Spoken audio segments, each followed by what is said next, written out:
Plusieurs se souviennent de Claudia Cardinal comme l'une des plus grandes icônes de beauté du XXe siècle, un visage qui a défini le glamour des années 60.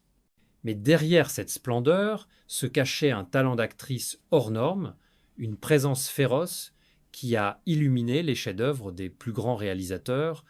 Son héritage ne réside pas seulement dans les photographies glacées, mais dans l'âme complexe et la force inoubliable qu'elle a insufflée à ses personnages. Dans cette analyse, nous irons au-delà de l'image de la star pour explorer son véritable legs artistique. Nous allons décortiquer ensemble 5 rôles immortels, 5 piliers qui ont façonné la légende de Claudia Cardinal et ont prouvé qu'elle était bien plus qu'une muse, une artiste à part entière.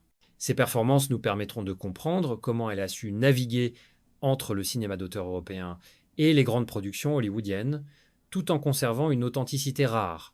Attendez-vous à un voyage à travers des œuvres majeures du 7e art, en commençant par ses débuts poignants dans Rocco et ses frères, en passant par sa consécration dans Le Guépard et 8 et demi, jusqu'à sa conquête de l'Ouest américain avec les professionnels, et bien sûr l'inoubliable Il était une fois dans l'Ouest. Notre voyage commence en 1960, non pas avec un rôle principal, mais avec une apparition qui allait s'avérer décisive pour la suite de sa carrière. Le film est Rocco et ses frères, une fresque monumentale et tragique, signée par le maître Luchino Visconti. L'œuvre dépeint la désintégration d'une famille de paysans du sud de l'Italie confrontée à la brutalité de la vie industrielle à Milan. C'est un film sombre, puissant, ancré dans le néoréalisme, où chaque personnage semble broyé par une forme de destin social. Dans ce drame poignant, Claudia Cardinal incarne Ginetta.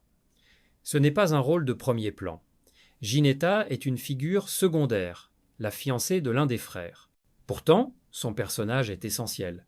Elle est un îlot de simplicité et de lumière dans un océan de noirceur. Elle représente la promesse d'une vie normale, la pureté des sentiments face à la corruption morale et à la violence qui consume la famille Parondi. Sa présence à l'écran, bien que limitée, offre un contrepoint vital à la tragédie qui se noue, un bref espoir de rédemption et de bonheur simple, loin des passions destructrices qui animent les protagonistes. La performance de Cardinal est remarquable par sa fraîcheur et son naturel. À cette époque, elle n'est pas encore la star sophistiquée qu'elle deviendra. Visconti capture en elle une énergie brute, une authenticité désarmante qui contraste avec le jeu plus théâtral d'autres acteurs. Son sourire n'est pas celui d'une icône, mais celui d'une jeune femme véritablement amoureuse. Sa démarche, sa façon de parler, tout en elle respire la vérité d'un personnage issu du peuple. Elle ne joue pas Ginetta, elle est Ginetta.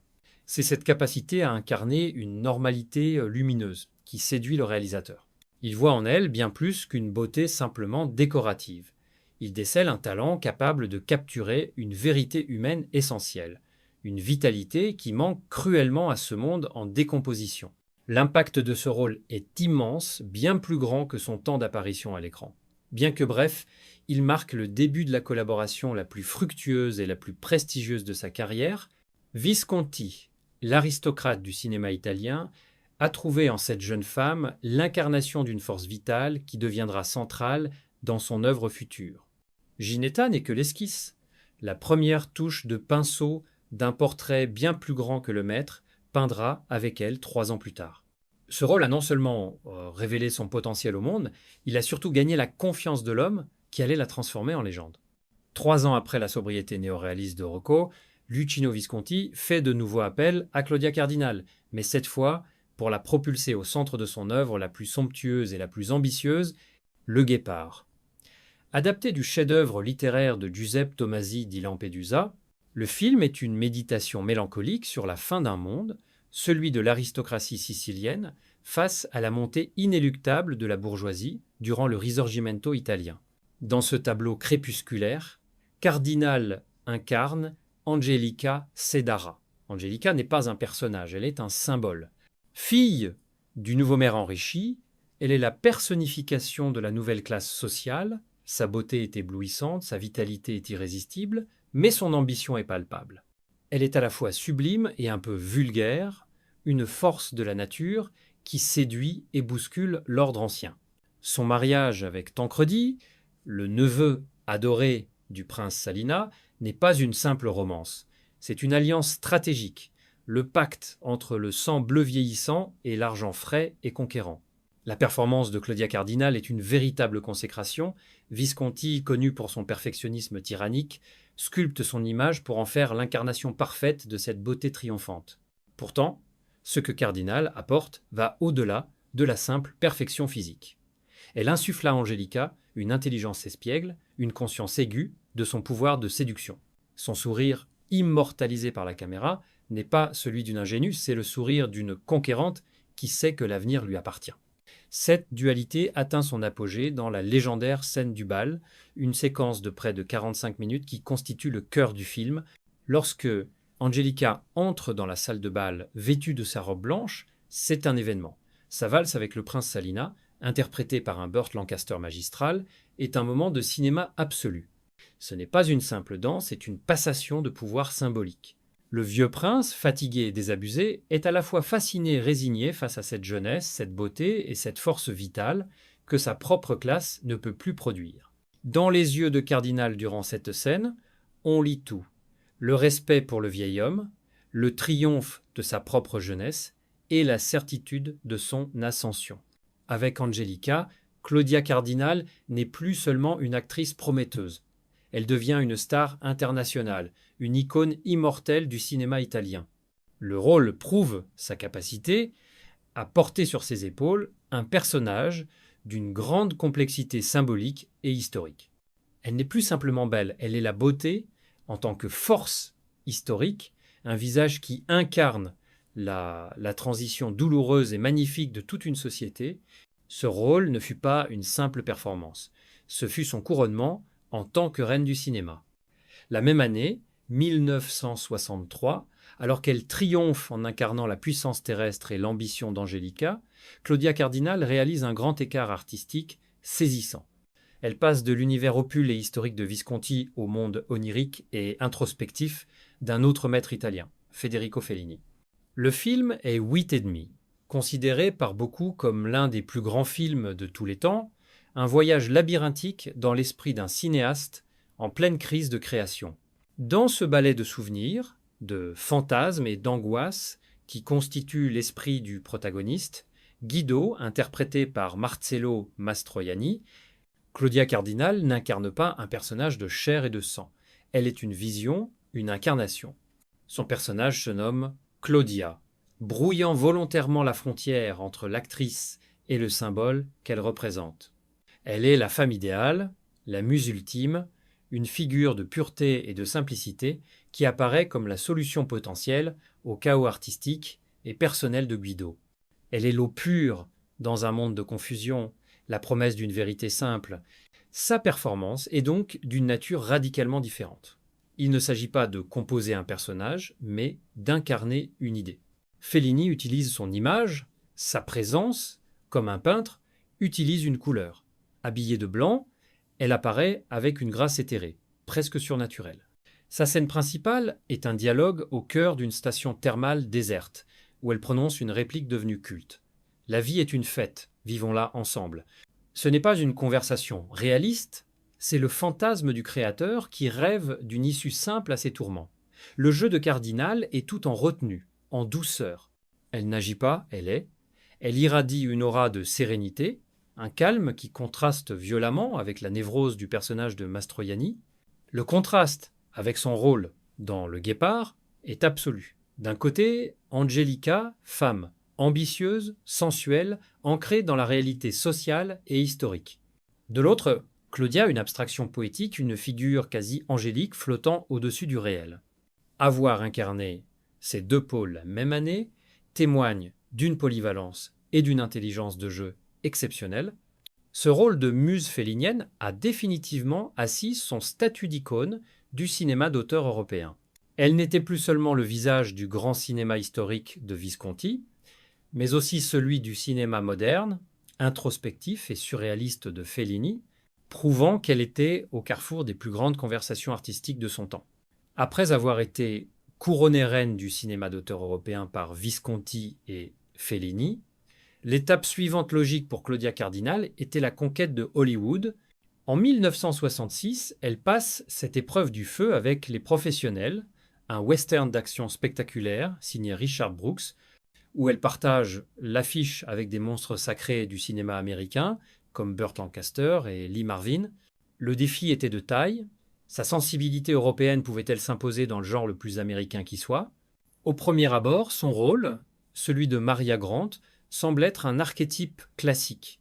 Elle est la femme sublime d'un riche propriétaire terrien, prétendument kidnappé par un révolutionnaire mexicain. L'intrigue se met en place autour de sa libération. Un groupe de mercenaires est engagé pour la sauver. Elle est présentée comme le trophée, la demoiselle en détresse passive que les héros masculins doivent récupérer.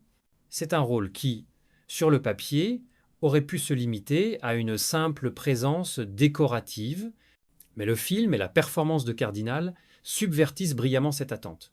À mi-parcours, le scénario révèle une torsion majeure. Maria n'a pas été kidnappée, elle s'est enfuie volontairement pour rejoindre l'homme qu'elle aime, qui est aussi le chef de la révolution. Le personnage se transforme alors radicalement.